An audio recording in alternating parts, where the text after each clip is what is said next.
everyone. Welcome. It is my very great pleasure to welcome you today to this conversation about the pros and cons of changing curriculum. My name is Gretchen Rowe, and it is my delight to welcome you to this episode of the Demi Learning Show.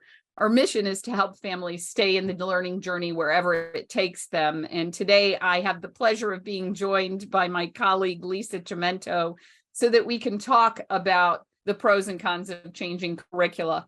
Now, if you saw the promotional that we did for this, it included our colleague, Michael Sauce, and Michael is unable to be with us today. So we miss him. We wish he was here, but we're still going to have this conversation with you all because we think it has great benefit. By way of introduction, my name is Gretchen Rowe. I'm the homeschooling mom of 6 for 3 more days. And then I will have graduated my last one. And so the journey changes, but I have to tell you, I wouldn't have traded it for anything.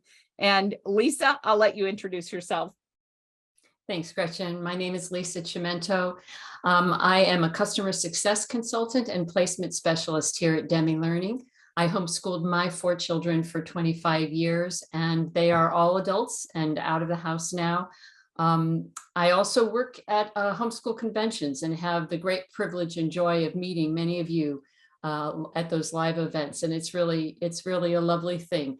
I'm excited today to share what we're going to share with you, which actually are mostly questions for you to begin to ask yourself. Yes, indeed. This is a conversation that we have annually, and the reason that we have this conversation annually is because about this time of year, you all get to the point where you're saying, ooh, maybe I should make some changes. And so we want to help you figure out what those changes should look like and how to make them a profitable experience. So as we get started, one of the things that we felt was important to talk about is to ask yourself why you're sticking with a curriculum. Lisa, can you talk about maybe the whys of why you would have purchased a curricula? Because at this time of year, it's hard for us to remember our own names. So I think there's benefit in revisiting that. Yeah, this is the time I think where it's an opportunity for parents to just sit down, look at what they've purchased in the past, and then ask themselves a series of questions. And I think the first ones to start with is, why did I buy this last year or in mid-year if I made a change mid-year? So some of the initial questions to ask: did I buy it because of the price? Was it a less expensive product than something else that maybe I thought would have worked better? And then, was it worth it? Was the cost difference was it worth it for you? Did I buy it because it looked like it was easy to implement? You know, homeschooling families run the gamut and range of reasons for homeschooling and circumstances within their homeschooling. Many homeschooling families have newborns and toddlers. Sometimes they are working part-time or full-time. Sometimes they've got a situation where they're traveling or they have other commitments 1 or 2 days a week, and they have to be able to do something that is easy to implement. If that's a situation, then that may have been one of the reasons that you purchased what you purchased. And again, did it work for us this year? Did I buy it because it was a grade-based curriculum and my child is in this grade?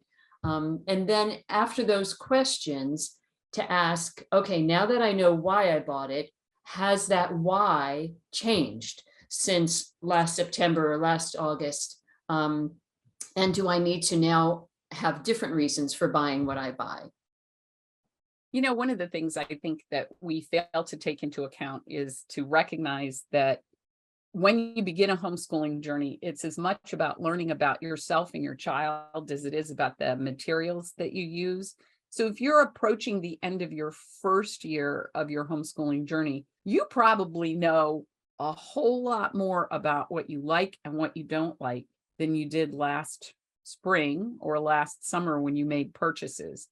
And I always encourage parents to take a cheap little $2 notebook and start writing down as you go through the season, these are the things I like about this. These are the things I don't like about this. If I could change something about this, what would I change?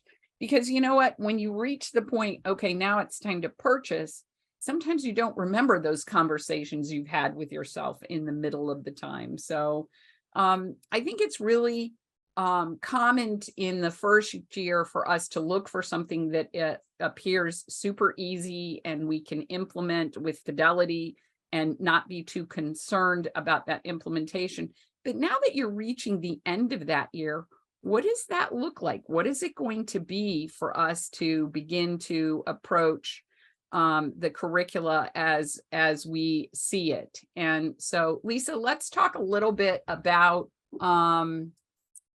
what the questions might be that a parent would ask from their student's perspective. Yeah, I remember you saying this to me a long time ago, that one thing that parents have the opportunity to do during the course of their time homeschooling their children is to become students of their children. And that observation is a big piece of it. As you're using whatever you're using, to be able to watch and see how it's working with your child, you begin to learn about the different ways your children learn and the ways that they're different from you and from each other, because sometimes what looks appealing and wonderful to you may not work for that child. So becoming a student of your children is a big piece of it. Another big piece of it is actually asking them questions. And it's an okay thing for a parent to ask a child specific questions about the materials that they're using. One thing right off the bat that I would think I would ask myself and then ask my kids is, do I look forward to doing this? Now, granted, if you ask your child, do you look forward to schoolwork every day? The answer may be a resounding no. But when you're in a teachable moment and you can really speak honestly with each other, to be able to ask some specific questions. What did you like about this? Or what did you not like about this? And those kinds of questions are good to ask to get your child's feedback. Sometimes you make a decision and you think you've weighed all the options and you've really made a good decision, and you have you give yourself your list of reasons, and then it doesn't turn out the way you expected it to. And I'm minded now of my eldest son. When he was 12 years old, I made a change. We had used a curricula for a number of years as a family. And because his oldest sister had aged out of that curricula, I moved the whole family into a different curricula because the curriculum we were using didn't have high school materials. And I was thinking, okay, I'll move over to these materials where high school is available and the other kids will just follow along behind. I was looking at it from the perspective of, let's make it easier for yours truly. And that year was the most difficult academic year for my son and I. We were at loggerheads all year long. And it wasn't until April, I guess I'm a slow learner, but it wasn't until April of that year that he said, I hate these materials. I don't like them. I don't want to do them. And my first rejoinder, being the good German girl, yeah, I spent the money, you will do the material. He said, what if I buy my 6th grade materials myself so I can go back to the other material? And I looked at him and I just remember at first thinking, well, what an insolent thing to say to your mother. And then my husband said, that kid is talking about having to spend money and he's as cheap as the day is long. Maybe we need to take a greater look at this. And what ultimately ended up happening is he did buy his own 6th grade materials.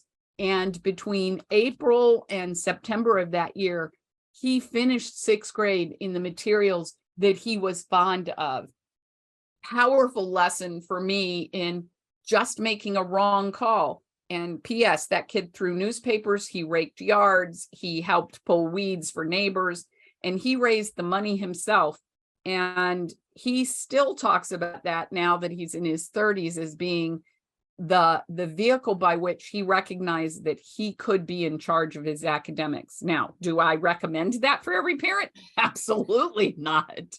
But it was a great educational experience for yours truly, of recognizing sometimes we make what we think are good choices and our children don't see it that way. So Lisa, can you talk about, I know you had alluded to, I know what you're talking about because you alluded to approaching the world differently. And I know we're talking about your darling daughter, but can you talk a little bit about how you have to weigh curricula through the lens of the way your children see the world a little bit as well? Yeah, they are all different for sure, and many times they're very different from us as parents, and so it is a tough thing to call. And one thing that I do want to mention real quick here, we've spoken about this before with regard to children and making mistakes and being able to reframe that idea of making a mistake as an opportunity for greater understanding and better learning.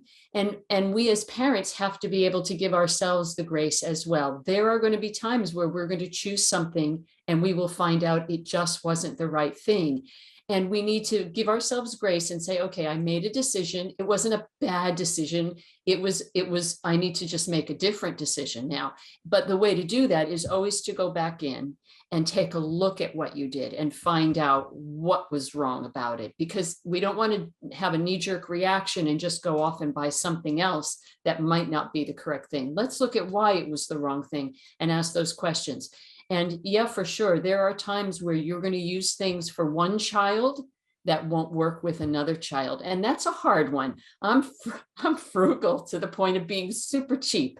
And the idea of having to get different things for different children. But, you know, this is one of the beauties of homeschooling. We're not homogenizing our kids the way that can happen in a classroom situation. We want to be able to offer them what works and what's going to be best for them. We want them to be successful, so we want to build that pathway for success. That doesn't mean that it's not going to be challenging for them. It just means that it needs to be the right material for them so that they can offer their best effort. I think the flip side of that coin, though, is you and I have both spoken with homeschool moms over the years who have turned themselves into pretzels because they have a kinesthetic learner and a visual learner and an auditory learner. And so they're creating one set of curriculum for the auditory learner and another set for the kinesthetic learner. And it's exhausting. So you kind of have to split the difference a little bit and find something that works for you as the parent, that your child is not absolutely going to plant their feet and say, I will not do this. Right. So right. And you know, as often as as possible, whenever you're teaching anything to a child, if you can offer them something that is going to engage multiple senses, then not only will they be able to receive that information in the way that they learn best or their learning preferences, but it will also help develop all of the other ways that they learn. So that's always a good thing. You know, we want to be careful that we're not just catering to a child's learning style. And I'm putting that in air quotes here because that was a very trendy thing to talk about for quite a long time. But we know that students can learn in many different ways. They will show a preference, but we want to be able to develop all of the ways that they learn, because when they leave school, there is no boss or adult opportunity where someone's going to come to them and be able to say, well, let me find out the way that your learning style is, and let me just present it to you that way. That's not the way the world works. We want them to develop all of their senses, to develop all of the ways that they learn so that their brains develop and that they grow better as a whole person. Right. And, you know, I think that's a really important thing that we need to take into consideration. There's so much of what we do curriculum wise that we can adapt to multiple ages. And for instance, a history curriculum can adapt to, you know, your elementary school kids will listen until their cups are full and then they're done. And then you can go in more depth with your middle schoolers and your high schoolers. One of the things that doesn't adapt, Lisa, is math. And we talked a little bit about this in our notes and in our note taking. So can we talk a little bit about, I love what you said in the notes about, are you using a curriculum that was mandated in a classroom and now you're trying to adapt it for home? And this is where we really see the rubber meet the road with math. So can you talk a little bit about that?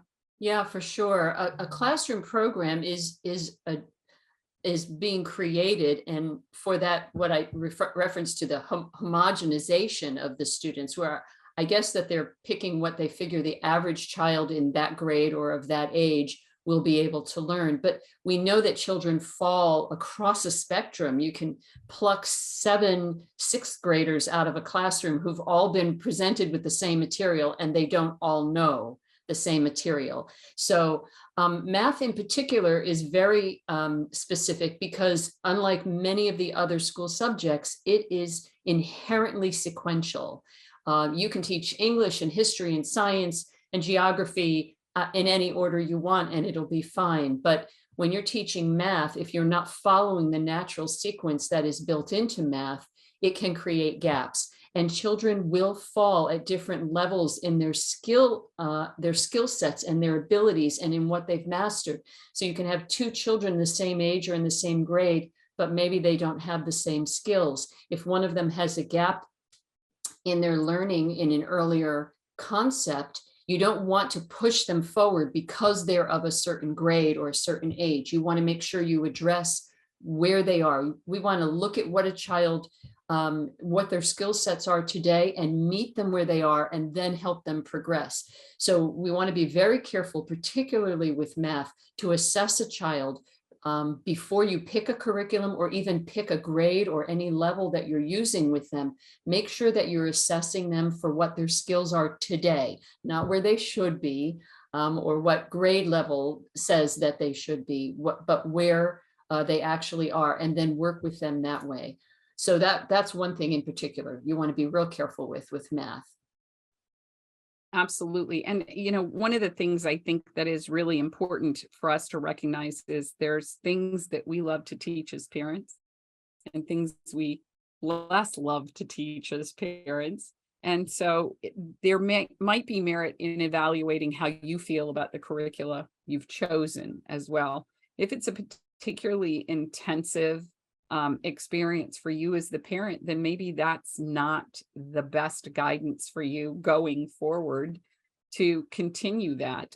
Lisa, you had mentioned something that I think is really important, and we were really speaking about this with regard to math, you see, because that's our personal experience. Now, I've used over a dozen different curricula in the 21 years that I homeschooled as far as math is concerned. But one of the things I think is important before you discard whatever you're using, whether it's math you see or something else, is, are you implementing it with fidelity? So can you talk a little bit about that, about doing it as it's designed?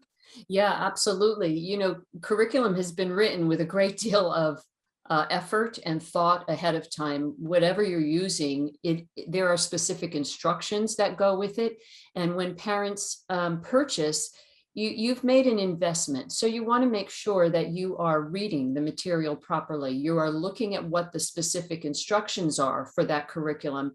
And then, ask yourself, am I following it and using it the way it was designed to be used? Because if not, you may be withholding success that way. And if you're finding that a curriculum doesn't seem to be working for you, before you just ditch it, take a look at the instructions, go back over them and say, let me see if I was using this the way it was designed. Let me see if I was implementing everything in here that was in the instructions. And if not, maybe I just need to give it a little more time and tweak the way I'm using it rather than just toss the curriculum itself.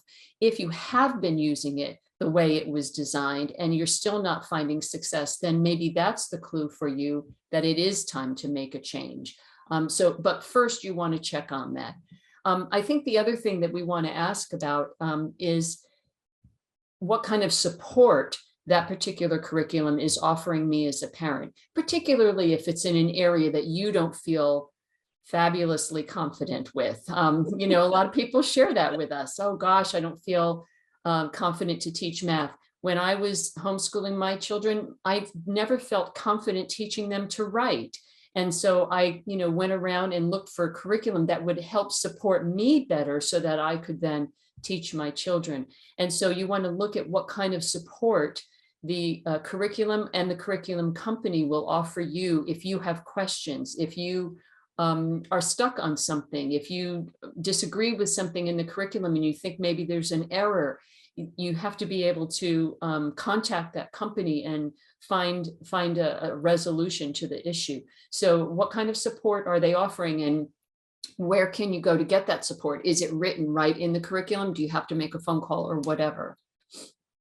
Right. And I think that's one of the things that set Math-U-See aside for me as far as being something that was different, because the curricula that I had used before I found my way here didn't offer me that kind of support. So I really was rowing my own boat. And when you're right at the waterline as far as confidence is concerned, it was wonderful to know that there was someone who could come alongside me and make sure that I was implementing it with fidelity, that offer me encouragement to say, hey, have you tried this, and those kinds of things. So that made a tremendously different experience for me. One of the things that you had said about investing time, I think is really important for us to talk a little bit about here, because I think the homeschool parent of today is busier than they ever have been before. And you've mentioned this already, but maybe there's merit in evaluating what kind of time you need to spend. And there's a difference between well invested time and just time spent. So maybe we can talk a little bit about that as well. Yeah, for sure. You do need to figure out what kind of time you have and what kind of time the curriculum you're using is going to require. You also want to look and see if is it full of busy work. Busy work is generally created for a classroom teacher who is spending a good portion of their time in crowd control, frankly, and passing out papers and handing in papers and making corrections or whatever they have to do in a classroom with multiple children. If you don't have 12 children in your home to have to adjust to and work with, then maybe you don't need all of that busy work.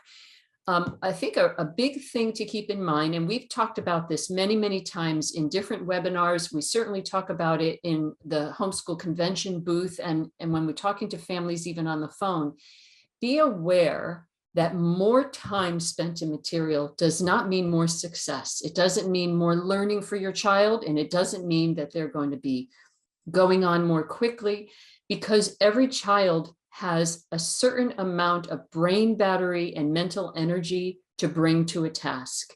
And once you have crossed that threshold, their neurological threshold, you've gone beyond what they can retain. And so you're really kind of spinning your wheels.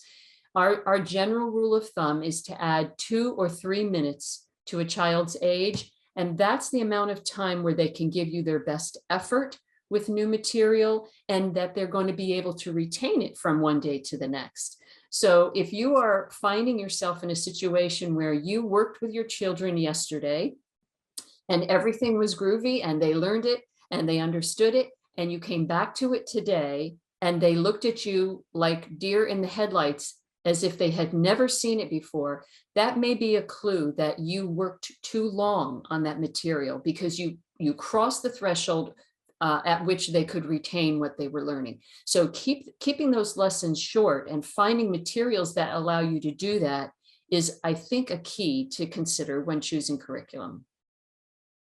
Absolutely. And I think that makes a difference for us as choosing curriculum as well.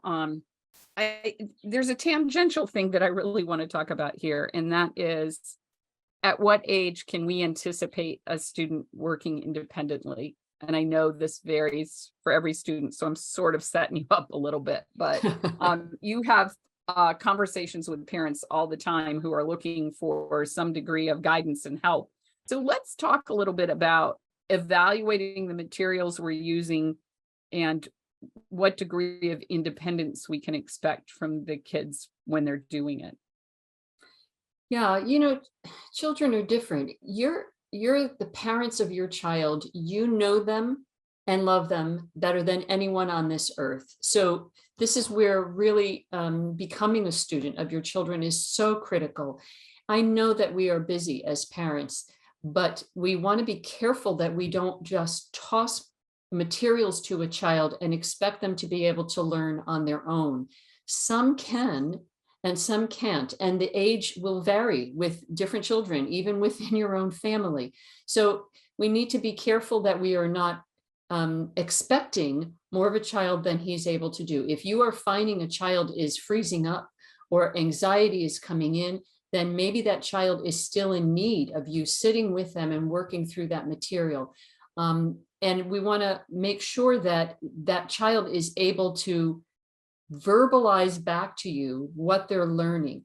You know, every new lesson that they have to take on is like a little mini crisis in their brains. They have to cross that line, right? They have to cross that line of, I do not understand what this is about, until that light bulb goes on and they go, oh, I've got it now. So what's going to happen is you need to make sure that in order to help them cross that line, they are fully equipped with all of the prerequisite information that they need to take on that new challenge. If they are not, then it's just dreadful, and nobody wants to do that. So being with them to make sure and assessing them, you have the opportunity as a homeschooling parent to pretty much assess them almost on a daily basis and find out where they are. So if you're taking on a new lesson and a new challenge, be checking with them. Okay, are we ready for this? Have you retained everything that you need to retain? Are you understanding everything that needed to come before today in order for us to take on this new challenge? And so it just takes a little bit of time and patience on a parent's part, but we need to be careful that we're not throwing them into the deep end too soon. Want to make sure that they are fully ready. Right. You know, one of the things is that is really important for us to understand, I think, as well, is that your children's capacity to work independently is can vary within a family. And I tell this story from stage when I speak at homeschool conferences. My eldest son couldn't be left alone to do a single math problem until he was 17 years old. It just wasn't, he did not have a high degree of interest in math. He didn't feel confident in math. And so he just really needed the support of me being not just in the room, but literally there next to him. And my youngest son, by the time I got to my sixth child, he's the one who said to me in fourth grade, how about you give me a list, and if I need you, I'll let you know. Different kids, same mother, same dad, but just different kids. And I think that's one of the things that we need to recognize as parents is if I had a do-over, in a lot of ways, I would have wished that I had not assumed some of my kids related the same way to materials that their older siblings had related to materials. I think it would have been a lot easier. Yes, for sure. Lisa, we've had some great questions about this, so I wanted to see if maybe we could address some of these. When we're looking to assess what worked and didn't work this year, going back to our list of questions, this was a mom. She said I'm looking to assess what worked and didn't work and how we want to move forward. Would you recommend a hierarchy of parents as far as how they go through the content to be able to take a look at those materials? I'm a busy homeschool mom. I'm a working homeschool mom. I'm going to paint a scenario for you. What would I need to assess first? What are the important elements that we really need to assess that are really the core of a homeschool content? Okay. First of all, with regard to the student, again, you want to make sure that you're assessing a student's skills in those different school subjects and areas to find out where they are. I really want to encourage parents, peer pressure is a real thing for all of us, no matter how old we are. And for homeschooling parents, there's a great deal of peer pressure for their children to be working at the same level some other children are working at. Oh, their friends or their kids, their cousins or whatever, some next door neighbor who's in school is doing this material already and my child isn't. That it doesn't matter a fig. I'm sorry, it really doesn't in the end, because if you are working past your child's capacity, they're not going to be able to learn anyway. And you're actually then losing some time in trying to make them be able to work at that level. So find out where they are, pick materials that will meet them where they are and help them progress at a healthy pace. And then you need to look for yourself, not only on ease of material, but okay, if you're working, what kind of time do you have to prepare for what you're using? What kind of preparation will be required in each of those subjects? If this is the kind of a program that requires a lot of hands-on work for you and a lot of extra preparation, maybe that's just not what you can do in this season. And of course, seasons change. So things may change and you may be able to look at something that looks really appealing to you, but you don't maybe have the time for it right now, but maybe you can use it a little later on down the road. I remember in those early years when I was homeschooling and having babies, I found that it was about a 3-year transition period when a newborn came into our family, because that first year there was a lot of sleeping and a lot of, but some things that I needed to do. I was nursing and so forth. And so that required a certain amount of time, but then there would be whole swatches of time when we were free because maybe the baby was napping for several hours and we had that time to work together, my older children and I. But then in that second year, now you've got a child that is awake more often and maybe they're scooting around and you got to keep them out of trouble and keep them alive. Your time might not be the same. In the third year, they're toddling around, but maybe now they can actually join you in some of the things that you're doing. So those first 3 years are going to be transitional years. Don't keep fighting yourself on what you want to do, but maybe it's just not humanly possible to get it done. So give yourself that time and allow for that transition. But then when you're at a place where okay, I am not going to have this much time, then don't get a curriculum that's going to take that much time. You really want to look at what you are able to do that isn't going to burn you out or isn't going to make you irritable with your kids because you're stressed. You really want to make sure that this is a joyful experience for the most part. There are going to be challenges and there are going to be rough days, but on the whole, you want to come out of it with you and your children enjoying that time with each other. Right. And I think if you're looking at the hierarchy of all the things that you need to do, reading is the highest priority. So if you have an emerging reader or you're going to teach someone to read, that's a very high priority. Math, that should be the highest priority. That you should start with math and then fit everything else around it. I think if you have a fully emerged reader, you need to teach them compositional writing because they need to learn the process of organizing their thoughts into cogent sentences, because somewhere along the way, someone's going to ask them to write, whether that is college entrance essays, whether that's for a job application, whatever that is, there'll be that opportunity. And I think you need to learn to teach a child to spell. And the reason that I say this is because if you've ever gotten an email from someone that has a spelling error in it, or more than one spelling error, you've made assumptions about that person as far as that spelling content is concerned. And so we want to give our kids a leg up. And I think everything outside of that. Now, when I present this at homeschool conferences, there'll be a parent who will say to me, well, what about religious studies? What about Bible study? To me, that's not an academic experience. That is a life skills experience, and it should be part of your family time together. So to me, that's how I would parse those as far as different. I think one of the questions that is really important for us to address, Lisa, is what if you have changed curricula several times? And we had talked about this without even looking at our list of questions. But one of the questions that a mom said is, I've changed math curricula 3 times in the last 3 years.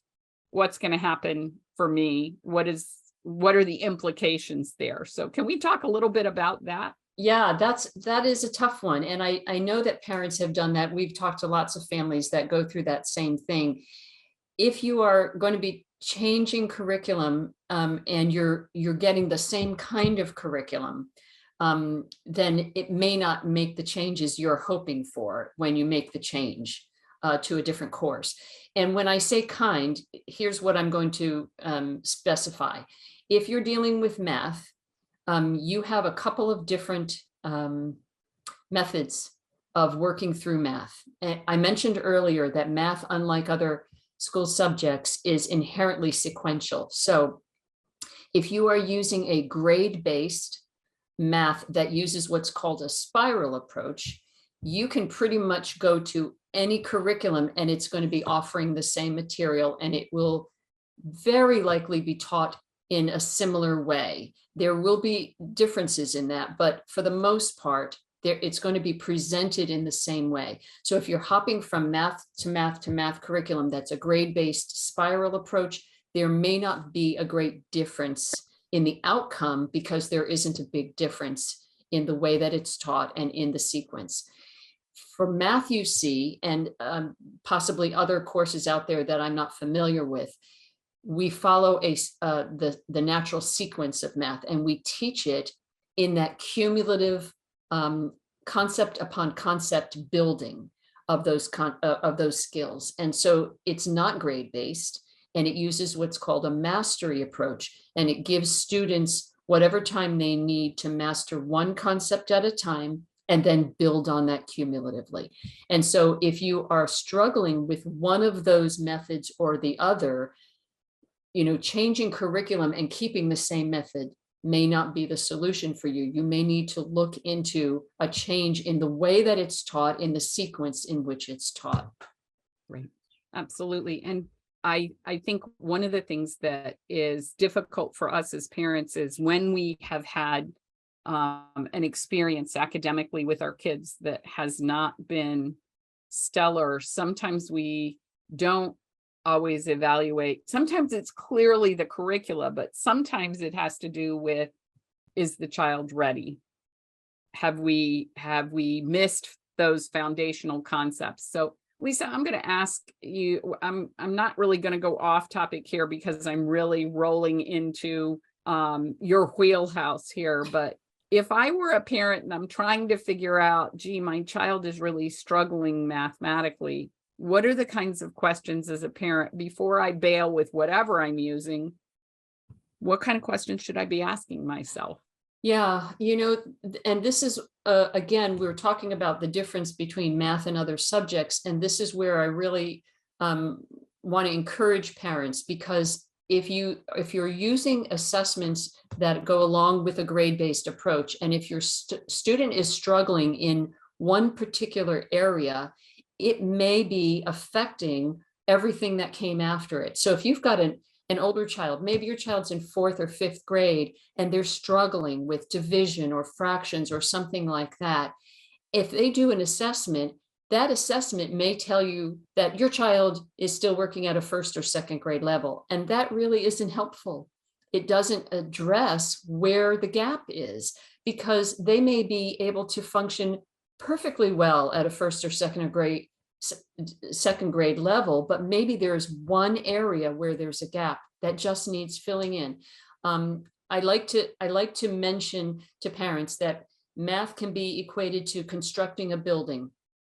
And if you have started constructing a building and you got to the 4th floor and somebody noticed a crack in the foundation, you probably wouldn't need to knock the whole building down. You just need to pause forward motion temporarily while we go fill in that crack and bring stability and solidity to that structure before you go adding more weight to it. And it's like that with math. You don't necessarily have to bring a child back to a 1st grade level, because most of what would be taught at that level would be too easy for them, repetitive and boring, and you've wasted money and time. Whereas if you can assess them and find out what the actual problem is, where the gap occurs, then you can address just that gap, fill it in, and then let them continue.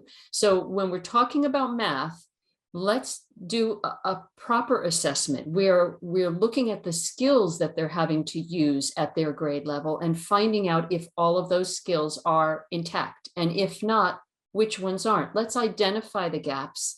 Let's pinpoint them. And then we can take the proper steps to remediate where it's needed and get them back on track. And, I think that is huge because as parents, I know for me, I switched curriculums 3 times in a year because it was the curriculum, I was convinced. And it wasn't until I got to the third curricula that I figured out it was the student and her mother that were the problem. We did get it straight. I mean, she's a research biologist today, so we ended up all right. But in that process, it took us a little bit of time to recognize that it didn't matter what we chose to go forward with.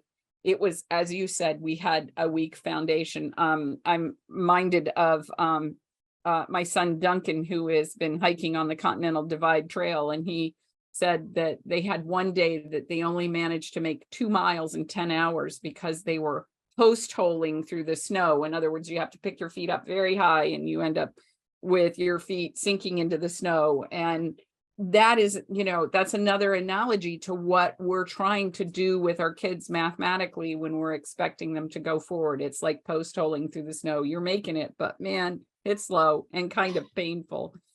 Lisa, we had a parent who asked about considerations for high school grammar and composition options. And I think that's really an important thing for us to talk about, because here's where we get into that conversation of what happens after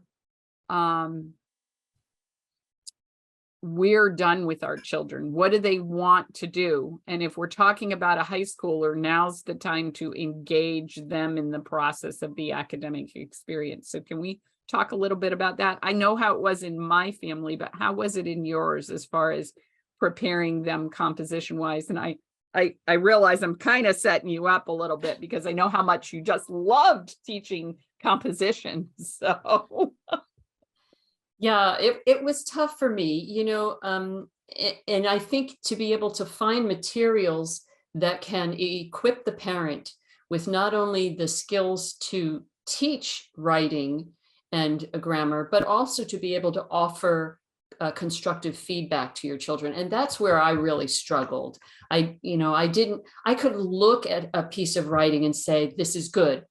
But if I saw things that were weak, I wasn't always the best at being able to say how to fix this, or let's work on these things to help improve your skills in these areas.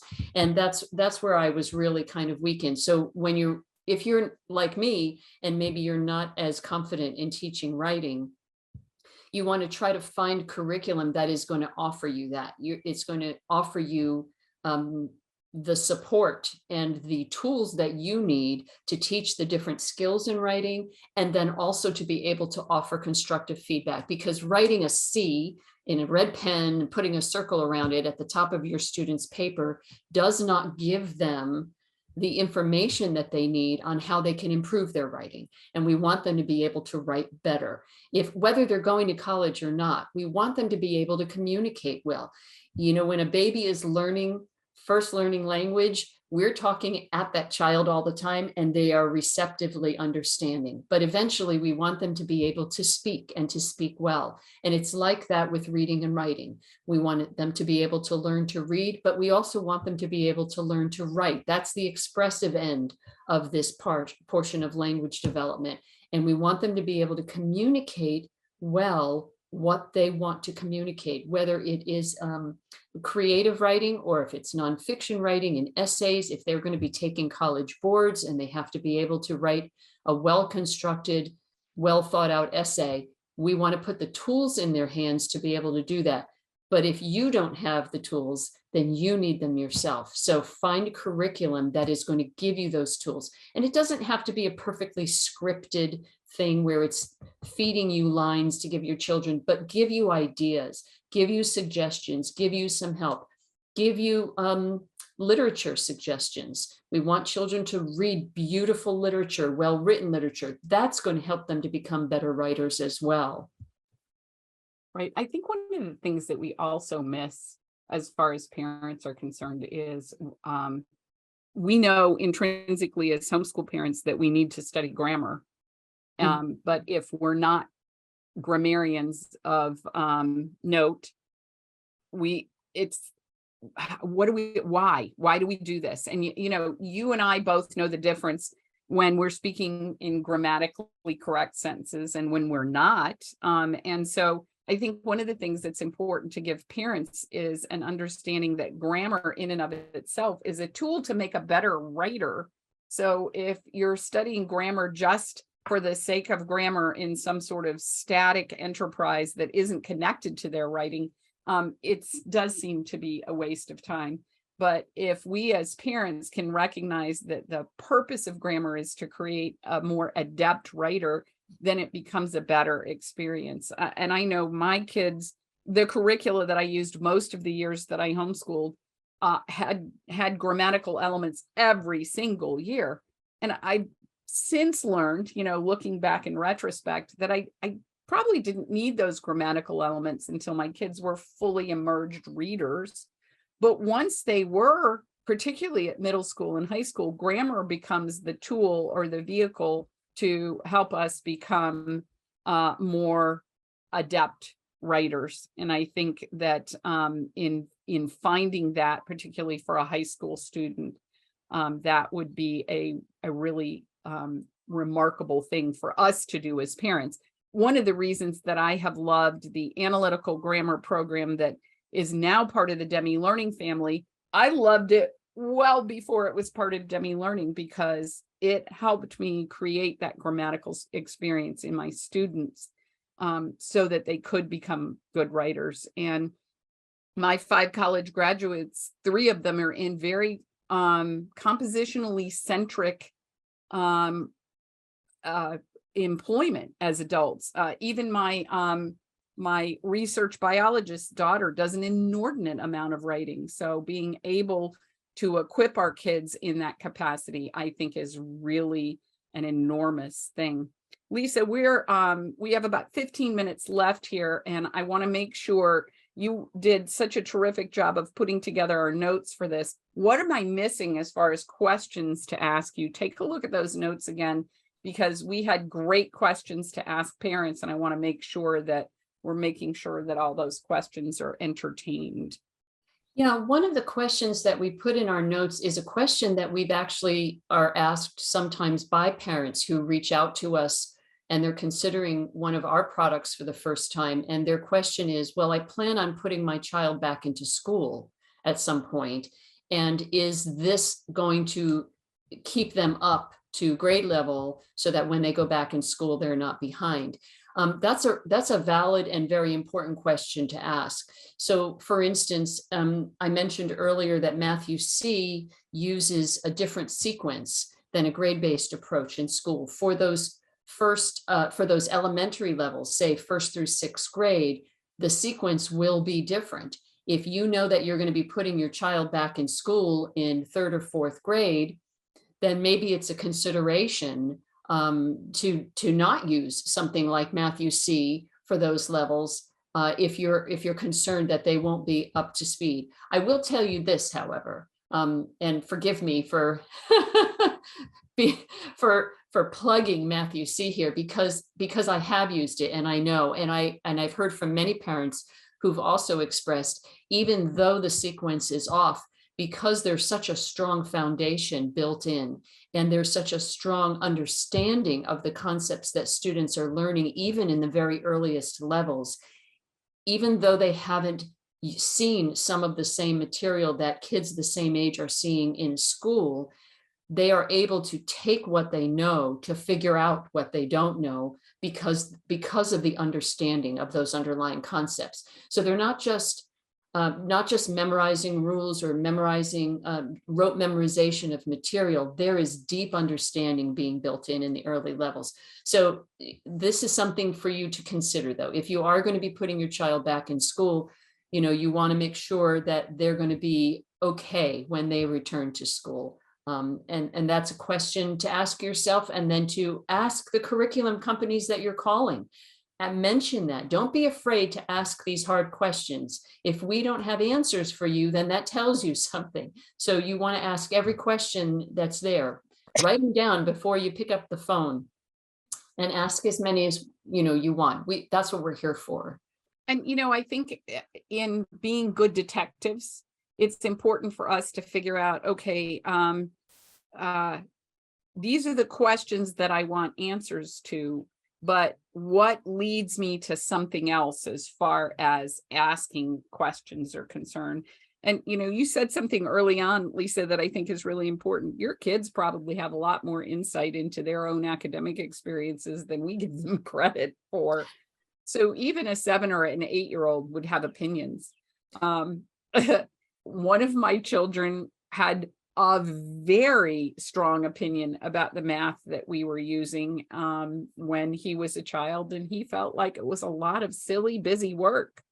And we actually changed math curricula for him. It was long before I found my way to Math UC, but we changed math curricula for him because he felt like it was silly, busy work. And so I think that makes a difference as well. And I'm really glad in that particular instance, I listened to that child because we were able to stay on track for him. Lisa, let's talk a little bit about continued homeschool education, because I know some parents look at their homeschool experiences and they think, I don't know if I want to continue my homeschool journey. So what are the things that we need to use to evaluate the journey as a whole? Well, I think a big piece of this is talking to your kids. Sit them down and ask them, how did this work for you? How did you like doing this? What did you like about it? What did you not like? And then evaluate the things that are brought up. If it's the kind of thing like, yeah, this was really good. I felt like I learned a lot of stuff, but I really miss seeing my friends every day. Is that a reason to put a child back in school versus continue homeschooling? There are lots of thoughts on this. Maybe we'll take them up at another time, but you need to evaluate for yourself and for your family what is most important to you. And I think there are other things to consider as well. You want to find out whether or not this worked out with your family circumstances. Every family is different. Jobs and where you live and what's available to you are important to consider. Do you have a library nearby? Is it a single mom? Is it a husband and wife, but maybe dad's away? What is the circumstances in your particular family? Do you have babies or young children to consider? All of that together. I will say, like I mentioned before, when you have a newborn in the house, there will be changes in those first 3 years. So it might be worth your while to stick it out and hang in there, because it will not be the same. This is not a static situation. Life happens, change happens, and things may be different from year to year.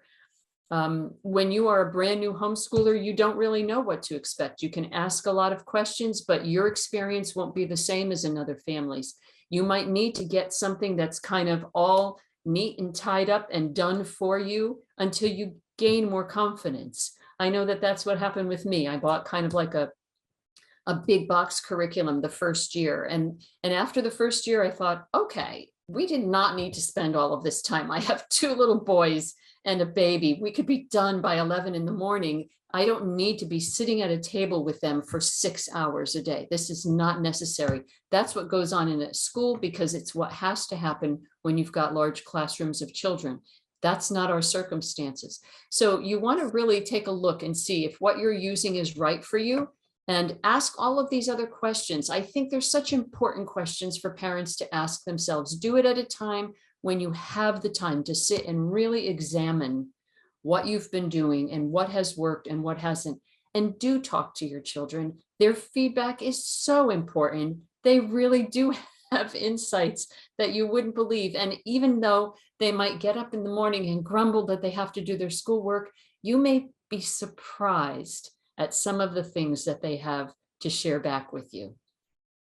I think, and Lisa, I think that's that probably is the most surprising part of all is when we homeschool our children, we create independent thinkers. Oh, you do. And then we don't want them to think independently. We want them to just get on board with what we want them to do. And then we're so surprised when they don't necessarily get on board. So we have to hold it loosely, I think, to be able to recognize that our kids may have opinions that differ from our own. I look back on my homeschooling years, and when my fifth child told me he wanted to go to public high school at the end of his freshman year of high school, I didn't want that to happen. But it was the right decision for that child. And it was a good decision. And I look back on that now, and I'm glad that both my husband and I were able to listen to him and say, yes, this is a good choice for you. And as I graduate my last one on Friday, it's been a good choice for him as well. So I want to encourage you as moms that this is something you do independently. This is something that you do for the joy of your children and your family. Don't be pressured because there's people in your church community or people in your homeschool community who insist that you continue to do this, because the relationship with your children is paramount.